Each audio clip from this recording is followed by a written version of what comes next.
Hi, I'm Joe, and today's video, featuring LEGO sets that represent space exploration, is going to focus on this Technic model, the Lunar Rover. This was the Technic model released in 2024, and while the plaques and stickers for this set indicate that it's to celebrate the Apollo 17 mission, the Lunar Rover was actually used on Apollo 15, 16, and 17. And this video is being published on July 31st, which is the anniversary of when the Lunar Rover was first deployed on the Apollo 15 mission on July 31st, 1971. And the Lunar Rover was a completely electric vehicle that allowed the astronauts to travel farther away from their landing site than they've ever been able to before, so that they could explore more of the surface of the moon. The Lunar Rover was brought to the moon in a compartment underneath the astronaut compartment on the lunar module. I don't remember exactly where, but I do know that there was a system of cables that allowed the astronauts to pull the rover out of the lunar module, and the rover was completely folded up, and it unfolded into the format you see here, and the LEGO model actually does the same. I mean, obviously it doesn't fit into a lunar module, but it folds up very neatly, and I'll show you that later on in the video. Now, I don't have a lot of experience building large Technic vehicles, but I imagine that if you could describe the skeleton of a Technic vehicle, that's what this would look like. And again, like I said with the lunar module video, weight was paramount, so you had to keep the weight down as much as possible. So a Technic model is kind of perfect for that because you see all these hollow bits in there. But all the important features of the Lunar Rover are here. And there's a lot to cover in this video, so I'll go ahead and get started. Like a lot of Technic vehicles, there are springs and shocks on all four wheels, independent and very bouncy. The surface of the moon is rather bumpy. The tires are unique in LEGO form. These are gray rubber tires. However, the tires of the actual Lunar Rover were more like a metal mesh, which still gave good traction, but you didn't need air pressure on the inside to keep the tire to, say, the equivalent of inflated. But on the LEGO tires, we just get rubber, and I know some other mock builders would really love to get their hands on these. They're nice, soft rubber, and were really easy to put on, and they have printed fenders. And one of the core details here that makes this important to the Apollo 17 mission is this piece right here, the fender extender, which is what keeps the dust from flying up onto the astronauts themselves. On Apollo 17, astronaut Gene Cernan accidentally broke off one of those fenders when he hit it with a hammer as he was walking by, and it kicked dust all over them. And they tried to tape it back using the tape they brought with them on the mission, and eventually they ended up using like clip clamps to make a new fender. And they actually didn't use the piece that broke off, but they used maps that they brought with them. So I guess when you're on the moon, you definitely make use of whatever you've got with you. The rover is capable of steering with all four wheels, and there is just this kind of stick here, and you turn it one way, and the wheels turn in opposite directions, front and rear, which is just what the actual Lunar Rover did.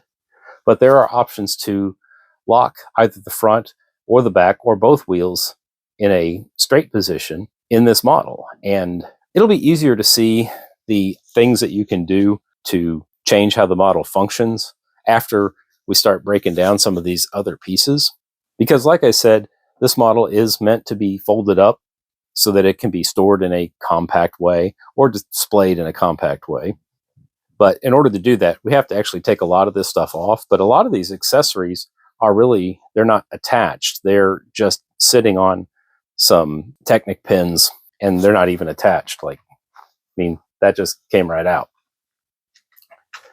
In fact, the build is 12 bags, and by the end of bag 6, you've actually got the functional rover.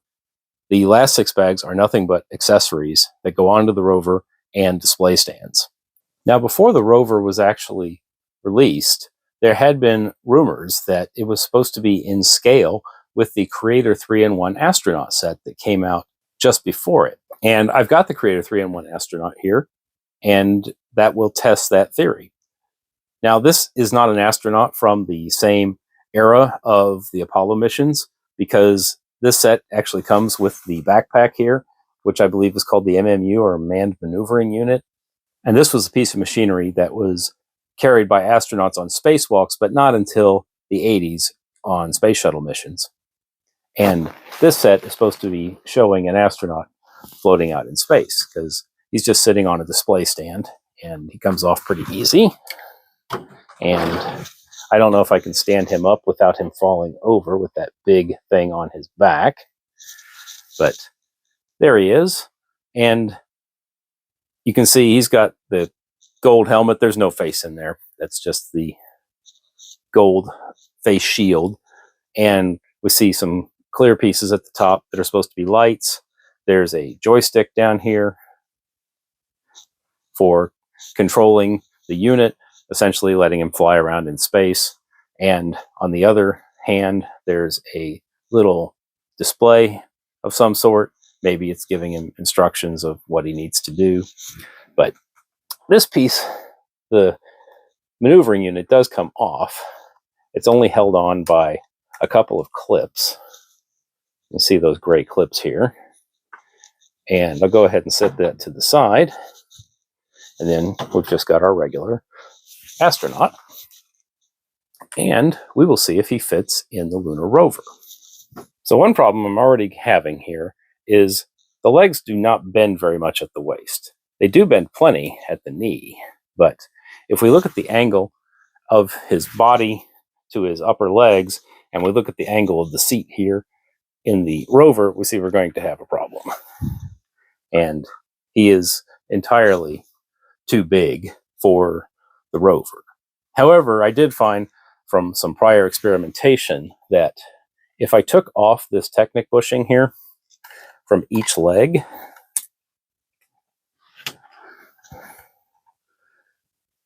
it allows me to move this piece here just a little farther out.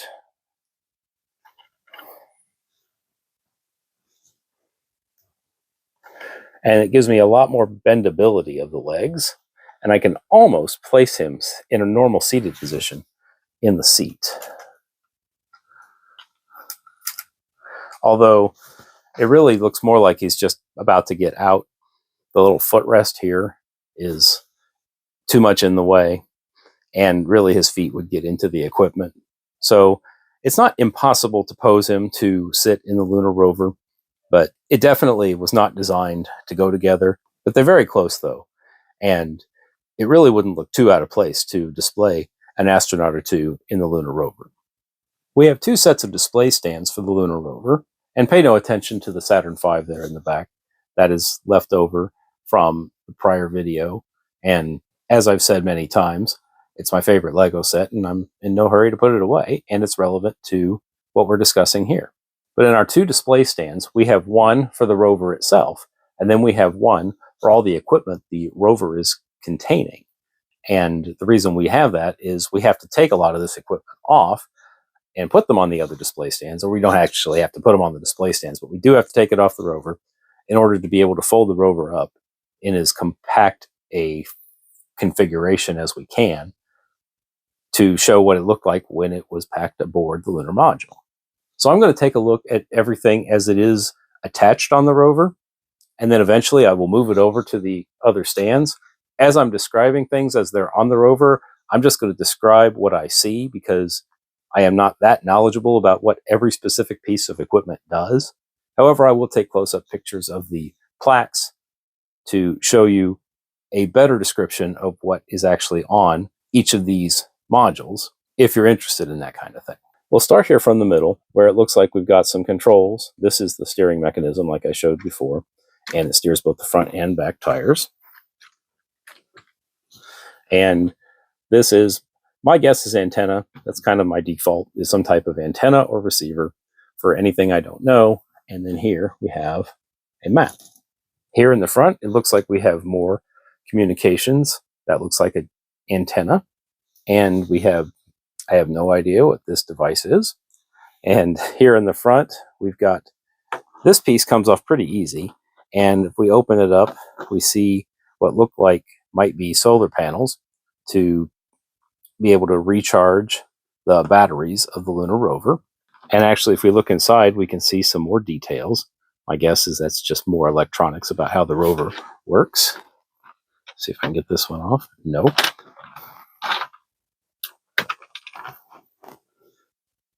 Again, some more things I don't understand, including apparently wax.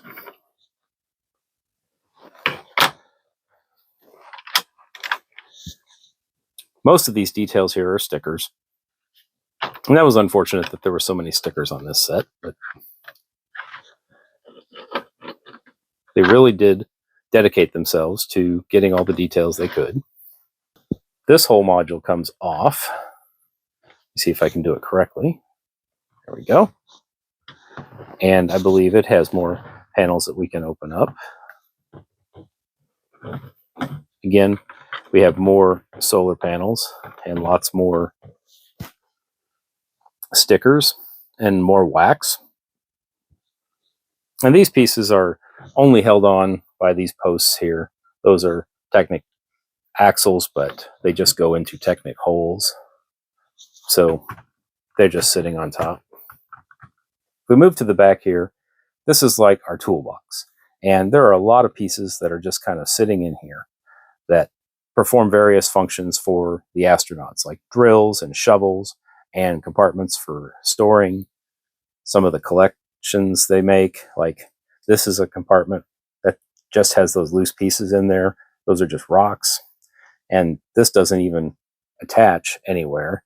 It does kind of sit by gravity. This is a drill or something. It's just some kind of tool. This opens up, kind of like, reminds me of the spare tire holder you see on the back of SUVs or Jeeps. And you've got more tools in here, and they're actually secured by some of these pieces that you have to take. You don't take them off, but you rotate them because they're holding things in. Like, I think this is supposed to be a drill. And it fits perfectly in the gap that's left behind here. And it's hard to put back with one hand. In fact, it holds in pretty securely even without the clips being done. This piece here, I'm not sure what it is, but it definitely has some pretty gold things in there. In fact, I think the description here on one of these plaques indicates that it might be an experiment package with some kind of self-powering mechanism in there. We have more tools. Again, not sure what they are. Astronauts used a lot of drills and shovels for collecting samples on the surface of the moon. And we have this cool thing with the rubber bands that I'm just going to call a Kyber crystal because I have no idea what that is. Then we have the black boxes on the top. I think that's more lunar experiments, possibly devices to record seismic activity. This is another tool. It's more like a larger shovel. And on the other side, we have hidden here a giant rock, one of the larger samples that was brought back by the Apollo astronauts. Okay, now we're going to see how well I can get the removable pieces off the rover and onto the stand correctly. Thankfully, the pictures on the plaques, which are stickers unfortunately, will help me a little bit to know what goes where. So I'm going to start with the piece with the gold panels that came from the front, and I believe it goes on top of here. These pieces here from the cockpit of the lunar rover are meant to go in these posts here.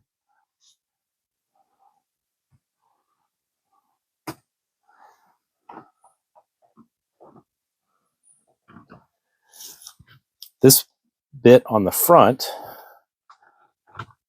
that has all the panels, I believe, is meant to go, let me see, here.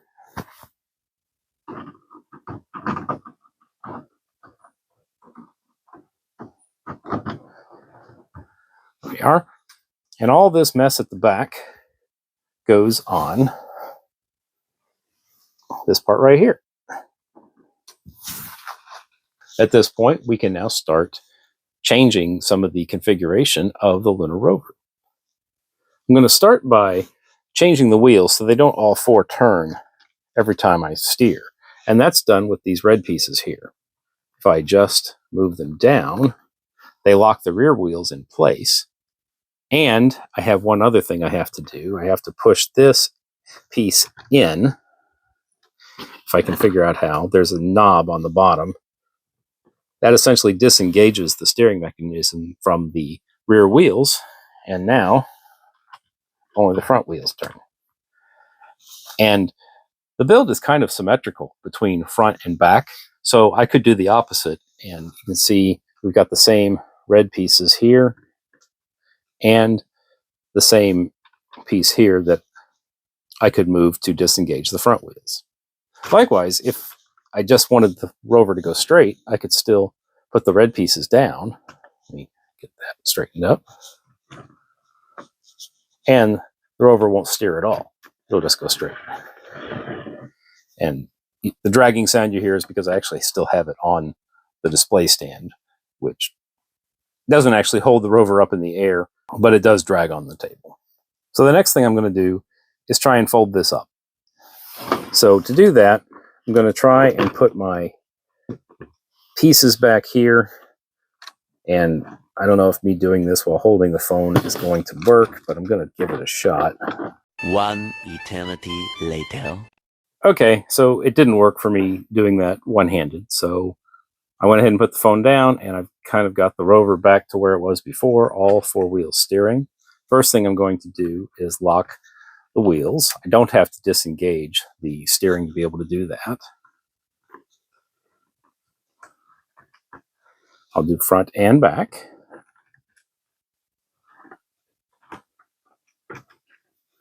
Then the next step is I've got to put the seats down. And that involves moving the footrests and folding them in. And then I'm going to fold each seat down, and then they actually lean forward a little bit. And you need every bit of room on this. This big monitor here, or instrument panel, has to be flipped up. Then there are pieces here that currently are locking the wheels level. That's these pieces here with the red knobs. I'm going to pull those or push those to where they will now unlock the wheels. You can immediately see how this is flipping up. Then underneath here, there's this piece on each end. That is what's going to allow each wheel to flip up.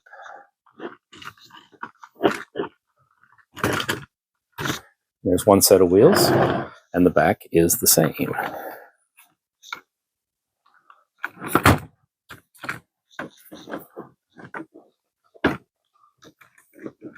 As we flip these up, these will... Well, something's not cooperating here.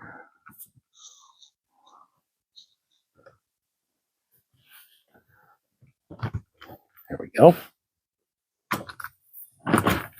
These flip up, and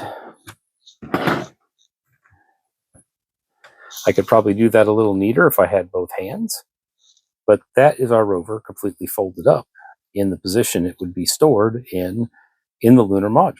And I have to admit, the first time I tried to do this, I didn't come anywhere near being able to do it correctly. So I have had a little bit of practice, but I feel like I've got a pretty good handle on it. And there, after adjusting the seats, there was a problem with the seats getting loose and this piece being in the way, preventing the wheel from folding all the way up. But there we have it, the completely folded up lunar rover. And now I'm going to use both hands to put it back.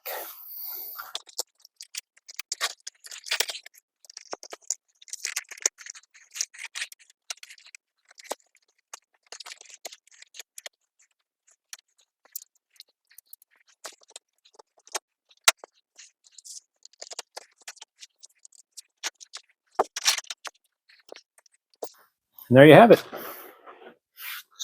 Back in working order again with all the equipment attached. Thanks for stopping by to watch my video about the lunar rover with the cameo guest appearance by the Creator 3-in-1 astronaut. And I actually misspoke a little bit when I said that this astronaut was not applicable to the Apollo era because there is a connection. Every Apollo mission had what they call a Capcom, which is just one person from Mission Control in Houston who communicated directly with the astronauts who were on the flight. And the Capcom was always another astronaut. The Capcom for the launch and the first moonwalk on Apollo 11 was Bruce McCandless. The astronaut here is shown wearing the MMU, the Manned Maneuvering Unit, which was the first unit developed to allow spacewalks without being tethered to the spacecraft. The astronaut that performed the first spacewalk with the Manned Maneuvering Unit was indeed Bruce McCandless. So that's a bit of a stretch, but you could say that there is some connection between that astronaut and the Apollo space program. But along with that piece of information about the astronaut, I also want to say that for a Technic model, which Technic is not my thing, I absolutely loved building the Lunar Rover, not just because of my interest in space, but also because of all the ways all the parts move. And it reminds me of some of the models I built when I was a kid, including one that had four-wheel steering. That was actually a project I did in high school, is to build a car that had four-wheel steering. Of course, it's nothing along the lines of what's being done here, but it did remind me of that. But I used Lego Technic pieces back then, and this was actually a really fun model to build.